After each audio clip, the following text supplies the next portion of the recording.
वंदे मातरम। मैं विजय ठाकरे आपका स्वागत करता हूं स्टेप अप अकेडमी। आज हम लोग बात करने वाले हैं 11th पास करने के बाद हम लोग 12th में आ चुके हैं, तो अब हमें बनाना पड़ेगा 12th के लिए पूरा प्लान, रोड मैप बनाना पड़ेगा कि पढ़ना कैसे है, कैसे हम लोग को तैयारी करनी है, क्या क्या स्ट्रैटेजीज यूज करनी पड़ेगी। अब हम लोग को ये पता है कि भैया 12th के बाद हम लोग जाने वाले हैं कॉलेज में, मगर 12th की पढ़ाई, 12th का स्कोर, 12th के मार्क्स, 12th के percentage, everything is very important. सब कुछ इंपॉर्टेंट है यहाँ पे। बिना इंपॉर्टेंट करे हुए कैसे हम लोग first year, second year, final year में आएंगे। तो हमारे लिए इंपॉर्टेंट जो टास्क है वो है अब क्लास 12th में अगर देखा जाए तो हम लोग आज लेके आए हैं आपके लिए सिलेबस ओवरव्यू, जिसमें मैं इकोनॉमिक्स का सिलेबस ओवरव्यू में आपको ये समझाने वाला हूं कि कितनी बुक्स पढ़नी है, हमें स्ट्रैटेजी क्या बनानी है, कितने कितने मार्क्स अलॉटेड है आपको हर बुक्स में, ये सब की हम लोग यहाँ पे बात करने वाले हैं। तो देखा जाए तो हमारे पास मेनली यहाँ पे दो बुक्स है। पहली जो हो गई मैक्रो इकोनॉमिक्स, जिसमें हम लोग बात करेंगे डिटेल में कि इंडिया कैसे काम कर रहा है, इंडिया में किन किन चीजों की जरूरत है, मतलब कंट्री लेवल पे जो भी स्टडी होगी वो मैक्रो इकोनॉमिक्स में करी जाएगी। हम लोग इससे रेस्ट ऑफ द वर्ल्ड को भी कनेक्ट करेंगे। जैसे फॉर एग्जांपल नेशनल इनकम अगर हम लोग कैलकुलेट करेंगे तो उसमें हम लोग रेस्ट ऑफ द वर्ल्ड को भी यहाँ पे कंसीडर करेंगे। तो मैक्रो इकोनॉमिक्स में थोड़ा थोड़ा हम लोग को ओवरव्यू में ये समझ में आ रहा है कि भैया कंट्री की और वर्ल्ड की हम लोग कहीं ना कहीं इंटर रिलेशन को यहाँ पे क्रिएट करने वाले हैं, जो कि होने वाला है आपका 40 मार्क्स का, जिसमें न्यूमेरिकल, थ्योरी और यहाँ पे बहुत सारे एमसीक्यूज भी आने वाले हैं, जो कि असर्शन और रीजन के फॉर्म में भी हो सकते हैं, फिल इन द ब्लैंक्स में भी हो सकते हैं, मैच द फॉलोइंग में भी हो सकते हैं, ट्रू और फॉल्स में भी हो सकते हैं। तो वो उसकी कैटेगरी बहुत सारी इसमें हो सकती है। तो 40 मार्क्स का हम लोग को फोकस करना है किस पे, मैक्रो इकोनॉमिक्स पे। अब आगे हमारी एक और जो बुक आ रही है पार्ट बी जो है वो है हमारा आईडी, इंडियन इकोनॉमिक डेवलपमेंट, जो कि 40 मार्क्स का वेटेज रखता है। तो इंडिया की कंडीशन क्या थी, ब्रिटिशर्स गए हमारे यहाँ से तब क्या थी, और ब्रिटिशर्स जब थे हमारे यहाँ तब क्या कंडीशन थी, आज हमारी इकोनॉमी की क्या कंडीशन है, ये सारे के सारी चीजें हम लोग पढ़ने वाले हैं यहाँ पे किसमें, इंडियन इकोनॉमिक डेवलपमेंट में। टोटल मिला के देखा जाए तो यहाँ पे 8 यूनिट्स है, 8 यूनिट्स में बहुत सारे चैप्टर्स है। तो चैप्टर्स की हम लोग अगर बात करें तो मैक्रो इकोनॉमिक्स में कुल मिला के यहाँ पे 12 चैप्टर्स हो जाते हैं, और यहाँ पे अगर इंडियन इकोनॉमिक डेवलपमेंट की बात करें तो यहाँ पे हो जाते हैं 8 चैप्टर। टोटल मिला के 20 चैप्टर्स को हम लोगों को क्या करना है भैया, मगअप करना है, पूरी अच्छी तरीके से यहाँ पे पढ़ना है। तो 8 यूनिट्स में से भी जो 5 यूनिट्स है वो मैक्रो इकोनॉमिक्स के हो जाते हैं, और जो 3 यूनिट्स है वो किसके हो जाते हैं, इंडियन इकोनॉमिक डेवलपमेंट के हो जाते हैं। तो आइए स्टार्ट करते हैं हम अपना सफरनामा कि भैया 12th क्लास के लिए हमारा सिलेबस क्या रहने वाला है इकोनॉमिक्स का, हम लोग आज बात करने वाले हैं। तो थोड़ा सा कंसंट्रेट करके सुनिएगा, क्योंकि यहीं से हमारा प्लान जो है वो स्टार्ट होगा। ठीक है, चलिए तो स्टार्ट करते हैं हम लोग यहाँ पे। तो सबसे पहले हम लोग ब्रीफली समझने की कोशिश करें कि भैया मार्क्स अलॉटमेंट कितना कितना किया गया है। ठीक है ना, चलिए तो मैंने आपसे शुरू में कहा कि भैया पार्ट ए जो है वो हमारा रहेगा यहाँ पे मैक्रो इकोनॉमिक्स। कंट्री और वर्ल्ड को हम लोग जहां इंटरकनेक्ट करेंगे वो हो जाएगा हमारे यहाँ पे मैक्रो इकोनॉमिक्स, जिसमें पहला यूनिट जो आ रहा है वो आ रहा है हमारा national income and it's related aggregates, जिसका वेटेज देखा जाए दोस्तों तो वो 10 मार्क्स का है। अब इसमें न्यूमेरिकल भी आ सकता है, थ्योरी भी आ सकती है और एमसीक्यू भी आ सकता है। मेनली इस यूनिट में हमें ध्यान देना पड़ेगा न्यूमेरिकल से, क्योंकि न्यूमेरिकल इसमें बहुत इंपॉर्टेंट है, जो लगभग 6 मार्क्स का कंफर्म है, आना ही आना है। दूसरा यूनिट जो है जिसका नाम है भैया money and banking. Money and banking का वेटेज जो है वो सिर्फ 6 मार्क्स का है, 6 मार्क्स का है। तो मनी के बारे में पढ़ेंगे, मनी छापता कौन है, मनी लेके कौन आता है, कहाँ से इसका डिस्ट्रीब्यूशन होता है, कहाँ इसकी प्रिंटिंग होती है, कहाँ इसकी मिंटिंग होती है, ये सब मनी हम लोग जो चैप्टर है उसमें पढ़ने वाले हैं। बैंकिंग में हम लोग आएंगे तो हम लोगों को पता है कि बैंकिंग जो है वो हमारे लिए एक तरीके से ब्लड का काम करता है। जैसे ह्यूमन बॉडी में ब्लड काम करता है, वैसे ही इकोनॉमी में बैंकिंग काम करती है, मतलब it is a life cell of a human body. वैसे ही हम लोग बैंकिंग को मानते हैं कि बैंकिंग जो है लाइफ सेल है किसकी, इकोनॉमी की। चलिए आगे बात करेंगे। Determination of income and employment में हम लोग अगर बात करें तो इसमें इनकम कहां कहां से जनरेट हो रही है, एम्प्लॉयमेंट किस किस को दिया जा रहा है, जहां पे एग्रीगेट डिमांड और एग्रीगेट सप्लाई की हम लोग बात करेंगे।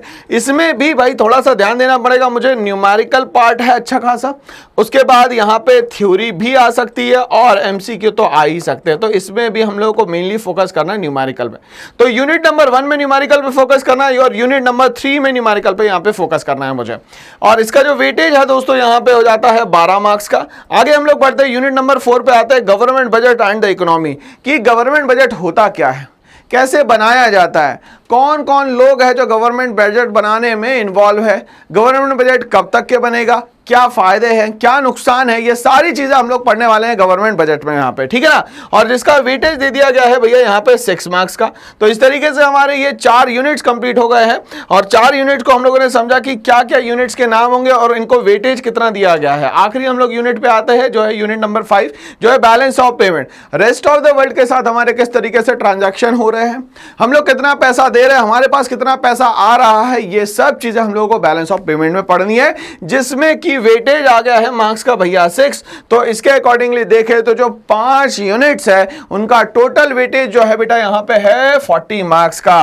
तो टोटल मैक्रो इकोनॉमिक्स का जो है वो है 40 मार्क्स का, जो कि 5 यूनिट्स में यहां पे डिवाइडेड है। चलिए, तो पार्ट ए हम लोगों ने यूनिट्स के नाम पढ़े अभी हम लोगों ने। अब हम लोग बात करेंगे पार्ट बी की, जो कि है हमारा इंडियन इकोनॉमिक डेवलपमेंट। जैसा मैंने डिस्कस किया आपसे कि कंट्री की पोजीशन क्या थी बिफोर 1947, आफ्टर 1947, ये सब हम लोग सिनारियो पढ़ने वाले हैं किसमें भाई, इंडियन इकोनॉमिक डेवलपमेंट में। तो इंडियन इकोनॉमिक डेवलपमेंट में यूनिट नंबर 6 जो है हमारा वो है डेवलपमेंट एक्सपीरियंस 1947 से 1990 एंड इकोनॉमिक रिफॉर्म फ्रॉम 1991। भैया 1991 के बाद हमारे लिबरलाइजेशन, प्राइवेटाइजेशन, ग्लोबलाइजेशन आ गया, तो कंट्री ने 360 डिग्री क्या कर लिया भैया, टर्न ले लिया, और कंट्री आज देखा जाए तो वर्ल्ड में एक बहुत अच्छी पोजीशन पे पहुंच चुकी है हमारी।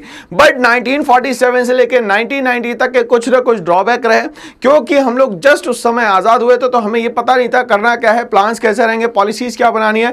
तो हम कोई भी काम अब जब नया नया करते हैं तो कुछ ना कुछ परेशानी तो आती है उसमें। तो ऐसे ही हमारी कंट्री के साथ भी बहुत सारी परेशानियां थी, बट कहीं ना कहीं हम लोग उससे ओवरकम करते हैं और आज हमारी कंट्री की इकोनॉमी जो है वो बेस्ट इकोनॉमी में मानी जाती है, इमर्जिंग इकोनॉमी मानी जाती है हमारी कंट्री की इकोनॉमी, ठीक है ना। तो यूनिट नंबर 6 जो है ये 12 मार्क्स का है और ये बहुत इंपॉर्टेंट है, एग्जाम में इससे मैक्सिमम क्वेश्चंस आते हैं, ठीक है ना। यूनिट नंबर 7 पे मैं आता हूं, current challenges facing Indian economy. आज क्या क्या प्रॉब्लम्स हम लोगों को फेस करनी पड़ रही है, ये सारी बातें हम लोग जो है करने वाले हैं यूनिट नंबर 7 में। क्या क्या प्रॉब्लम्स दिख रही है हम लोगों को, ये सब चीजें देखेंगे हम लोग किसमें भैया, यूनिट नंबर 7 में। आगे हम लोग बात करते हैं कि करंट चैलेंजेस जो है वो कितने मार्क्स का है भैया, तो 40 मार्क्स का वेटेज है, इसमें बहुत सारे चैप्टर्स आने वाले हैं, ठीक है। उसको हम लोग अभी देखेंगे कि कितने चैप्टर्स इसमें आने वाले हैं। यूनिट नंबर 8 की हम लोग बात करते हैं, development experiences of India comparison with neighbours. तो हमारी कंट्री के नेबरिंग कंट्रीज जो है वो है चाइना और पाकिस्तान, उनके साथ हमारे रिलेशंस कैसे है, इकोनॉमिकली रिलेशन कैसे है, लिटरेसी रेट की हम लोग बात करेंगे, मॉर्टेलिटी रेट क्या, मतलब सारी चीजों में हम लोग क्या करेंगे दोस्तों, यहां पे कंपैरिजन करेंगे और इसका वेटेज जो है वो 8 मार्क्स का होता है। कुल मिला के हो गए हमारे यहां पे 40 मार्क्स, और आईडी में देखा जाए तो हमारे हो गए 3 यूनिट, उसमें 5 यूनिट और इसमें कितने हो गए दोस्तों, यहां पे 3 यूनिट्स हो गए। तो इस तरीके से हम लोगों ने ये समझा कि भाई मैक्रो इकोनॉमिक्स और आईडी में कितने यूनिट्स होंगे, क्या उनके नाम रहेंगे। अब हम लोग एक एक टॉपिक को ब्रीफली समझने की कोशिश करते हैं कि भाई हर एक टॉपिक में कितने चैप्टर्स आने वाले हैं और क्या क्या हम लोगों को कवर करना है यहाँ पे, ठीक है ना। चलिए, तो मैंने आप लोगों से कहा था यहाँ पे कि भैया पार्ट ए पार्ट बी तो क्या हो गया, मैक्रो हो गया और दूसरा हो गया Indian economic development. But 20 marks किसके हाथ में है, आपके हाथ में। प्रोजेक्ट आप बनाओगे, वाइवा आप दोगे, तो 20 मार्क्स पूरे आपके हाथ में, मतलब वो स्कूल के हाथ में। तो मैं यहाँ पे 80 मार्क्स की पूरी तैयारी करवाऊंगा आपको। 20 मार्क्स की भी तैयारी के लिए हम लोग बात कर लेंगे, क्योंकि वाइवा में कुछ क्वेश्चन पूछे जाते हैं, उसके लिए हम लोग प्रिपरेशन कर सकते हैं। 8 में से हो सकता है 8 आपको मिल जाए, तो जो 20 मार्क्स है वो प्रोजेक्ट वर्क के हो जाता है यहाँ पे आपके, ठीक है ना। चलिए, तो अब हम लोग क्या करते हैं भैया, मैक्रो इकोनॉमिक्स की बात करेंगे, जो कि हमारा पार्ट ए है। यूनिट नंबर 1 जो है national income and it's related aggregates. इसमें क्या क्या पूछा जाने वाला है, तो सबसे पहले तो ये पूछेंगे भैया कि मैक्रो इकोनॉमिक्स क्या होता है, बताइए मैक्रो इकोनॉमिक्स क्या होता है। तो इसके बारे में, इसका मीनिंग, फिर मान लेते हैं इसके कुछ एडवांटेजेस है, इस मैक्रो इकोनॉमिक्स के डिसएडवांटेजेस है, वो हम लोगों को बताने होंगे यहाँ पे। अब हम लोग बात करते हैं कि बेसिक कॉन्सेप्ट क्या है मैक्रो इकोनॉमिक्स का, किस तरीके से मैक्रो इकोनॉमिक्स यहाँ पे काम कर रहा है, जिसमें हम लोग consumption goods, capital goods, final goods, intermediate goods, मतलब कि मैक्रो इकोनॉमिक्स में सबसे पहला जो टॉपिक आ गया वो आ गया हमारा टाइप्स ऑफ गुड्स से रिलेटेड, कि गुड्स क्या होंगे, कितने टाइप के होंगे, ये सब हम लोग को पहले पढ़ना पड़ेगा। उसके बाद हम लोग बात करेंगे स्टॉक और फ्लो क्या होता है, ग्रॉस इन्वेस्टमेंट एंड डेप्रिसिएशन क्या होता है, मतलब ये कैलकुलेशन की भी हम लोग बात करेंगे यहाँ पे। सर्कुलर फ्लो ऑफ इनकम क्या होता है, और टू सेक्टर इकोनॉमी में क्या होता है, मेथड क्या होते हैं भैया कैलकुलेटिंग नेशनल इनकम के, तो हमें पता है 3 मेथड होते हैं भैया कैलकुलेटिंग नेशनल इनकम के, वैल्यूएटेड मेथड, इनकम मेथड और एक्सपेंडिचर मेथड। इसका एक क्वेश्चन आने वाला है 6 मार्क्स का, तो ये टॉपिक बहुत ध्यान से हम लोगों को पढ़ना पड़ेगा भाई, इसके बिना काम यहां नहीं चलने वाला है। तो आगे बढ़ते हम लोग यूनिट नंबर 1 में। अब यूनिट नंबर 1 तो हो चुका हमारा, अब इसमें कुछ टॉपिक्स और बच गए थे हमारे, जैसे aggregate related to the national income. कुछ टर्मिनोलॉजी है जो एग्रीगेट के नाम से देखी जाएगी यहाँ पे, मतलब कि basic terminology for calculating national income, ये हम लोग सब aggregate related to the national income में हम लोग पढ़ने वाले हैं। इसके बाद हम लोगों को कैलकुलेट करने को बोला जाएगा भैया जीएनपी। अब ये सिंबॉलिक फॉर्म है, क्या है सर, सिंबॉलिक फॉर्म है, ठीक है ना। जीएनपी, एनएनपी, जीडीपी, ठीक है, एनडीपी मार्केट प्राइस पे बताओ, फैक्टर कॉस्ट पे बताओ, रियल एंड नॉमिनल जीडीपी बताइए, जीडीपी डिफ्लेटर क्या होता है बताइए, जीडीपी इन्फ्लेटर, और हमें वेलफेयर के बारे में पूछा जाएगा। तो ये सारी चीजें जो है हम लोगों को यूनिट नंबर 1 में पूछी जाने वाली है। तो ये यूनिट नंबर 1 हमारे लिए बहुत इंपॉर्टेंट हो गया भाई, ठीक है ना। क्यों, क्योंकि इसी से हम लोग क्या करेंगे, बहुत सारी चीजें प्रैक्टिकली भी सीखने वाले हैं दोस्तों, है ना। चलिए अब हमारे पास आ गया है यूनिट नंबर 2 जो कि है मनी एंड बैंकिंग। बहुत इंपॉर्टेंट है ये, आपके लाइफ में भी काम आएगा और यहाँ पे एग्जाम में भी। इंटरेस्टिंग सा चैप्टर है, इसीलिए आपको इंटरेस्ट आएगा, क्योंकि हमें कॉमर्स वालों को क्या चाहिए भैया, पैसे की बात होती है तो बहुत अच्छा लगता है। तो सबसे पहले हमारा जो यहाँ चैप्टर आ रहा है, ये अगर देखा जाए बुक के हिसाब से तो 5th चैप्टर रहेगा, है ना, मनी। उसके बाद जो नेक्स्ट चैप्टर आएगा वो आएगा 6th चैप्टर, और इसके पहले हम लोग अगर देखें यूनिट 1 में तो लगभग देखा जाए तो ये 4 चैप्टर्स का कॉम्बिनेशन है, ठीक है ना। चलिए, तो मनी की मीनिंग और फंक्शन पहले बताना पड़ेगा हमें, फिर सप्लाई ऑफ मनी बतानी पड़ेगी कि करेंसी किसके पास है भाई, पब्लिक के पास है। नेट डिमांड डिपॉजिट क्या होता है, जो कि कमर्शियल बैंक के पास है। तो ये सब कुछ हम लोगों को यहाँ पे मनी चैप्टर में बताना पड़ेगा। एक और टॉपिक यहाँ पे कवर किया जा रहा है जिसको बोलते हैं money creation by the commercial banking system. कैसे ये जो बैंकिंग सिस्टम है, जो कि कमर्शियल बैंकिंग सिस्टम है, ये कैसे मनी को यहाँ पे क्रिएट करता है, ये हमें बताया जाना है, ठीक है। उसके बाद हम लोग बात करते हैं भैया जो नेक्स्ट हमारा 6th चैप्टर आने वाला है जिसका नाम है सेंट्रल बैंक्स या बैंकिंग सिस्टम मैं बोल सकता हूं। तो बैंक क्या होता है, उसके फंक्शन, जैसे फॉर एग्जांपल अब रिजर्व बैंक ऑफ इंडिया की बात करें तो ये अपने आप में एपेक्स बॉडी है भाई, ठीक है। बैंक ऑफ इशू की बात करना है, गवर्नमेंट बैंक, इसमें बैंकर्स बैंक क्या होता है, controller of the credit through bank rate, cash reserve ratio, statutory liquidity ratio, और repo rate, reverse repo rate, open market operation और मार्जिन रिक्वायरमेंट। ये सारे टर्म्स हम लोगों को इस बैंकिंग सिस्टम में यहाँ पे पढ़ना है। तो इस तरीके से हमारा 5th और 6th चैप्टर जो है यहाँ पे क्लियर हो जाता है कि हम लोगों को पढ़ना क्या क्या टॉपिक्स है भाई, ठीक है। आगे बढ़ते हैं हम लोग यहाँ पे, बात करते हैं हम लोग यहाँ पे यूनिट नंबर 3 की, जो कि determination of income and employment है। देखा जाए कायदे से तो ये हमारा 7, 8 और 9 चैप्टर है according to the reference book, ठीक है। बट एनसीईआरटी के हिसाब से देखेंगे तो ये एक ही उसमें निपटा दिया गया है, ठीक है। बट हम लोग एक एक टॉपिक को पढ़ेंगे भाई बहुत अच्छे से, बहुत शानदार तरीके से ना। चलिए, तो इसमें क्या बोलता है भैया, aggregate demand and it's component का बताना है, जो कि हमारा 7th चैप्टर हो जाएगा, जिसमें प्रोपेंसिटी टू कंज्यूम बताना है कि क्या होता है, प्रोपेंसिटी टू सेव बताना है यहाँ पे। तो हम लोग यहाँ पे इसको बोल सकते हैं average propensity to consume, average propensity to save, ठीक है ना। चलिए, इसके बाद इन्वेस्टमेंट मल्टीप्लायर की बात करी इन लोगों ने, शॉर्ट रन इक्विलिब्रियम की बात करिए इसमें, और बोलता है कि इसका मैकेनिज्म क्या होगा, किस तरीके से ये काम करेगा। दूसरा, मीनिंग ऑफ फुल एम्प्लॉयमेंट बताना है, इनवॉलंटरी अनएम्प्लॉयमेंट बताना है। इसका भी एक क्वेश्चन आता है एग्जाम में, याद रखिएगा, ठीक है ना। बात करते हैं हम लोग अब जो प्रॉब्लम आने वाली है इसके कारण, जिसको हम लोग बोलते हैं problem of excess demand and deficient demand. तो इसके क्वेश्चन भी बहुत इंपॉर्टेंट है, जो कि ये थ्योरी टॉपिक में कवर किया जाने वाला है, ठीक है। Measures to correct them, changes in the government spending, taxes and the money supply, किस तरीके से ये प्रॉब्लम को हम लोग सॉल्व कर सकते हैं, ये सब हम लोग को इस वाली यूनिट में बताना पड़ेगा, ठीक है ना। चलिए, अब हम लोग बात करेंगे यहाँ पे कि यूनिट नंबर 4 जो है वो हमारा गवर्नमेंट बजट और द इकोनॉमी है। बजट बहुत इंपॉर्टेंट है, आपको ये पता है, बट आप लोगों को ये भी पता है कि जो गवर्नमेंट बजट है, ये हमारे यहाँ ये वर्ड तो यूज होता ही नहीं है, हमारे यहाँ वर्ड यूज होता है एनुअल फाइनेंशियल स्टेटमेंट, क्योंकि ये तो अपने आप में एक फ्रेंच वर्ड है जिसका मतलब होता है पाउच या सैक लाइक स्ट्रक्चर। मतलब कोई चीज अगर वो लेदर बैग की हो जिसमें कोई चीज रखी जा रही है, उसको बोलते हैं हम लोग बजट। ये एक फ्रेंच वर्ड है, ये हम लोगों को पता है, बट हम लोग एनुअल फाइनेंशियल स्टेटमेंट के हिसाब से ही हम लोग गवर्नमेंट बजट की बात करेंगे यहाँ पे, जिसमें इसका मीनिंग, ऑब्जेक्टिव और कंपोनेंट्स बताने होंगे, जिसमें हम लोग बात करेंगे कि सरकार के पास पैसा कहां कहां से आता है और सरकार कहां कहां खर्चा करती है, मतलब रेवेन्यू रिसिप्ट और रेवेन्यू एक्सपेंडिचर की बात हम लोग डिटेल में करेंगे। आगे हम लोग बात करेंगे बैलेंस, सरप्लस और डेफिसिट बजट की बात करेंगे, क्योंकि ये जो बजट है इसमें कभी कभी फायदा हो जाता है, कभी कभी नुकसान हो जाता है, और कभी कभी ना फायदा होता है ना नुकसान होता है, उसको हम लोग यहां पे बोल जाते हैं भैया बैलेंस्ड बजट, है ना।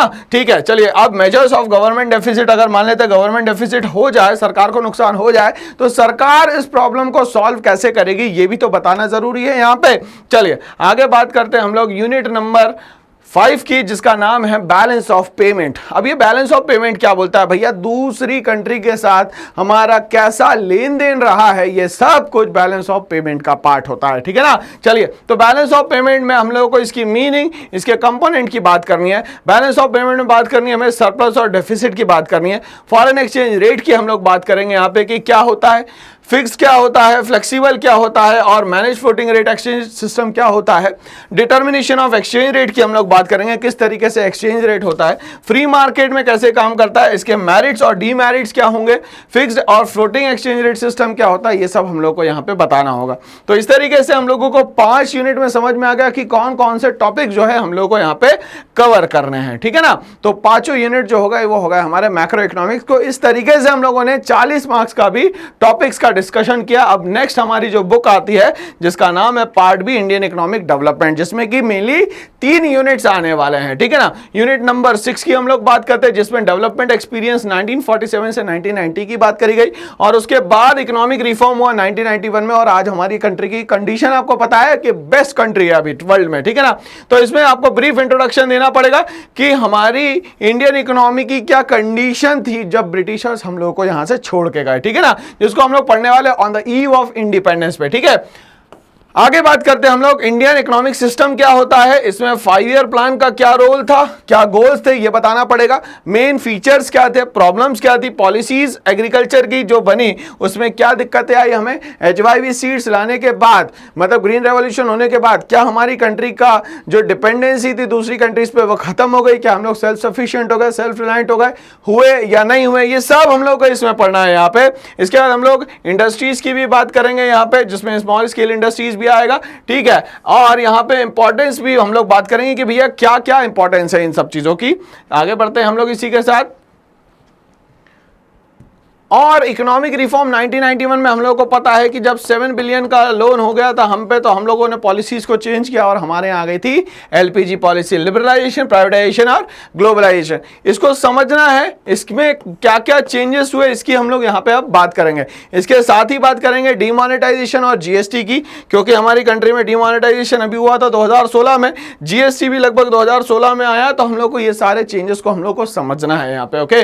अब यूनिट नंबर 7 की हम लोग बात करेंगे। तो यूनिट नंबर 7 में बहुत सारे चैप्टर्स आ रहे हैं, जिसमें से पहला है ह्यूमन कैपिटल फॉर्मेशन, क्योंकि ये करंट चैलेंजेस फेसिंग है। क्योंकि आज हम लोगों ने ये देखा ब्रिटिशर्स गए और हम लोग सेल्फ डिपेंडेंट हो गए, बट अगर मान लेते ब्रिटिशर्स आते ही नहीं तो हो सकता हम लोग इतनी चीजें सीख भी नहीं पाते, बट उनके जाने के बाद भी कुछ जो प्रॉब्लम फेस करनी पड़ी है उस पर हम लोग डिस्कस करने वाले हैं। पहला जो चैप्टर है ह्यूमन कैपिटल फॉर्मेशन की, ह्यूमन किस तरीके से कैपिटल को फॉर्म कर सकता है, किस तरीके से लोगों को पैसा कमाने के लिए कहीं ना कहीं एम्प्लॉयमेंट दे सकता है। तो ये सब चीजें हम लोग पढ़ने वाले ह्यूमन कैपिटल फॉर्मेशन में, कैसे स्किल्स, कैसे नॉलेज को एनरिच किया जा सकता है, ये सब पढ़ने वाले हैं SCF में हम लोग, ओके। तो how to people become resource, भाई पीपल जो है वो रिसोर्स कैसे बन जाएंगे ये इसमें बताया जाएगा।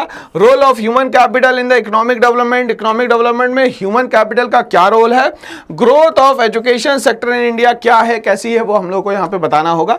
रूरल डेवलपमेंट की बात करें तो गांधी जी ने बहुत बड़ी बात कही थी कि अगर मान लेते हैं इंडिया का भविष्य अच्छा देखना चाहते हो तो यहाँ पे डेवलपमेंट पहले रूरल इंडिया का करो, उसके बाद ही अर्बन इंडिया का कुछ हो पाएगा। क्यों? क्योंकि हमारी 70 to 75% जनता जो है आज भी कहीं ना कहीं कहां रह रही है भाई, गांव में रह रही है। तो गांव का विकास पूरे देश का विकास, हम लोग ये मान के चलता है, ठीक है ना। तो रूरल डेवलपमेंट बहुत इंपॉर्टेंट है। इसके की इश्यूज क्या है, उनके साथ प्रॉब्लम आती है कहीं ना कहीं क्रेडिट की। क्यों? क्योंकि उनको खेती के पहले पैसा चाहिए, पैसा नहीं मिलेगा तो वो खेती नहीं कर पाएंगे। तो क्रेडिट और मार्केटिंग की इसमें हम लोग बात करेंगे। रोल ऑफ कोऑपरेटिव्स क्या है भाई, एग्रीकल्चर डाइवर्सिफिकेशन क्या होता है, एग्रीकल्चर से लोग धीरे धीरे करके डाइवर्ट करके कुछ और भी बिजनेसेस कर रहे हैं, उसका बेसिक रीजन यहाँ पे क्या होगा ये हम लोग को बताना करना है, अल्टरनेटिव फार्मिंग चालू कर दी और ऑर्गेनिक फार्मिंग पे हम लोग आ चुके हैं। अब हम लोग बात करेंगे भैया बहुत इंपॉर्टेंट टॉपिक की, जो हमारे देश को सबसे ज्यादा जिनकी जरूरत है वो है एम्प्लॉयमेंट, रोजगार। रोजगार कहीं ना कहीं क्रिएट किया जाना चाहिए, इसीलिए गवर्नमेंट बोल रही है कि स्टार्टअप्स लाएंगे, लोगों को क्या मिलेगी, इससे नौकरियां मिलेगी। ओके, तो हम लोग बात करने वाले हैं यहाँ पे रोजगार मतलब एम्प्लॉयमेंट की। तो growth and changes in work force participation rate in formal and informal sector. तो हमें पता है कि कुछ सेक्टर जो है जहां पे स्किल्ड लेबर चाहिए और कुछ सेक्टर ऐसे जहां अनस्किल्ड लेबर चाहिए, मतलब दोनों सेक्टर्स की बात करेंगे हम लोग, फॉर्मल सेक्टर्स की भी और इनफॉर्मल सेक्टर्स की भी। क्या होते हैं ये, किस तरीके से काम करते हो, कितने लोगों को इससे एम्प्लॉयमेंट मिलने वाला है, ये सब हम लोग डिस्कस करने वाले हैं दोस्तों। इसमें प्रॉब्लम्स एंड पॉलिसीज भी हम लोग देखेंगे, क्यों, क्योंकि आप रोजगार देंगे तो बहुत सारे प्रॉब्लम्स भी निकल के आएंगे और उसके लिए हमें बनानी पड़ेगी कोई ना कोई पॉलिसी। चलिए अब हम लोग बात करते हैं सस्टेनेबल इकोनॉमिक डेवलपमेंट की। ध्यान से सुनिएगा, ये वर्ड बहुत इंपॉर्टेंट है। क्यों, क्योंकि आज हम लोग जो चीजें देख रहे हैं फ्यूचर तक के भी क्या वैसी की वैसी ही रहेगी, क्या इसमें कुछ चेंज होगा, या अगर हम लोग जो आज चीजें रिसोर्सेज देख रहे हैं क्या वो फ्यूचर में नहीं रहेंगी। तो इन सब के लिए हम लोग को सस्टेनेबल डेवलपमेंट जो वर्ड है उसको अच्छे से समझना जरूरी है कि अगर प्रेजेंट हम लोगों ने सिक्योर कर लिया और हमारा मान लेते हैं कि फ्यूचर जो है वो भी सेफ है, तो सस्टेनेबल है, सस्टेनेबल डेवलपमेंट हो रहा है। नहीं तो हमारे जो आने वाली जो हेरिडिटरी है, मतलब कि अगर मान लेते हैं हमारी जो नेक्स्ट जनरेशन है, हमें हेरिडिटरी कुछ मिला तो हम लोग भी उसको ट्रांसफर करें, बट अगर सब कुछ हम लोगों ने कंज्यूम कर लिया, उसको मिसयूज कर लिया, तो वो हमारी आगे वाली जनरेशन को नहीं मिलेगा। तो इस तरीके से सेव करना रिसोर्सेज को ताकि फ्यूचर जनरेशन तक के भी जा सकते हो, उसको हम लोग बोलते हैं यहाँ पे क्या, सस्टेनेबल डेवलपमेंट। ठीक है ना। अब इससे कहीं ना कहीं हमारी इकोनॉमी भी एनरिच होती है। ओके, इसका मीनिंग बताएंगे हम लोग, इफेक्ट क्या है भैया इकोनॉमिक डेवलपमेंट पे, और हम लोग बताएंगे कि यहाँ पे ग्लोबल वार्मिंग का क्या रोल हो रहा है और ग्लोबल वार्मिंग से हम लोगों को क्या क्या नुकसान है। हम लोग को ये पता है भाई कि ओजोन लेयर अगर खत्म हो जाएगी तो हमें स्किन कैंसर हो जाएगा, तो बचना बहुत जरूरी है। तो एफॉरेस्टेशन पे ज्यादा ध्यान दिया जाए। लास्ट यूनिट जो आ रहा है हमारा वो आ रहा है भैया यूनिट नंबर 8, जिसका नाम है development experiences of India, a comparison with neighbours, India, Pakistan और इंडिया और चाइना का हम लोग यहाँ कंपैरिजन करेंगे। किस तरीके से सारी कंट्रियां ग्रोथ कर रही है, किस तरीके से हम एक दूसरे को कंपीट कर रहे हैं, क्या क्या फायदे हो रहे हैं, क्या क्या नुकसान हो रहे हैं, ये सब हम लोग नेबरिंग कंट्रीज के जो यूनिट है इसमें यहाँ पे पढ़ने वाले हैं। मेन जो इश्यूज है किस किस पे बेस है बेटा, इकोनॉमिक ग्रोथ पे डिपेंडेंट है, पॉपुलेशन पे, सेक्टरल डेवलपमेंट पे और अदर ह्यूमन डेवलपमेंट इंडिकेटर्स पे डिपेंडेंट है। तो ये सारे के सारे टॉपिक हम लोगों को कवर करने हैं। कहां पे भाई,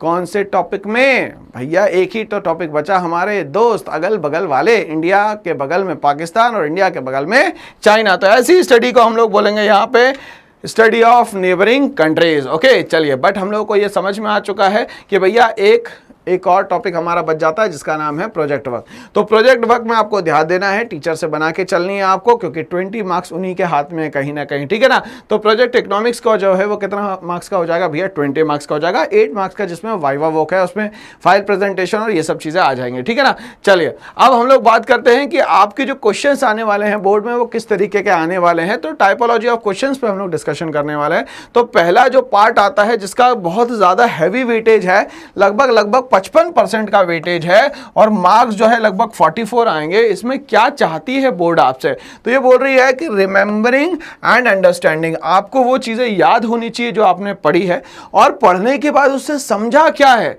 ये बहुत ज्यादा जरूरी है। तो ये चाहते हैं कि आप जो पढ़ाई कर रहे हैं वो प्रैक्टिकल बेस्ड हो, मतलब कहीं ना कहीं उसको प्रैक्टिकली लाइफ में इंप्लीमेंट यहां पे कर पाए। ओके, तो ये बोलता है exhibits memory of the previous learn material by the recalling fact, terms, basic concept and answers. तो आपको सारी चीजें मगअप होनी चाहिए, याद होनी चाहिए, ये बोर्ड आपसे एक्सपेक्ट करता है। यहां पे आगे बोलता है demonstrate understanding of fact and ideas by organising, comparing, translating, interpreting, giving description and stating main ideas. तो मतलब कहीं ना कहीं इनोवेटिव आइडियाज की भी यहां पे बात हो रही है कि आपने इससे सीखा क्या।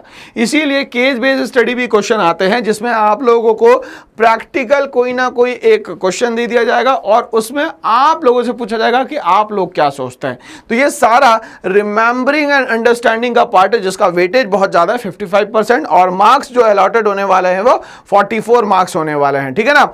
आगे हम लोग बात करते हैं, आपने जो भी चीजें सीखी है उसको अप्लाई करें यहां पे। जैसे हम लोगों ने बात करी थी यहां पे नेशनल इनकम की, ठीक है, और हम लोगों ने बात करी थी aggregate demand and aggregate supply की।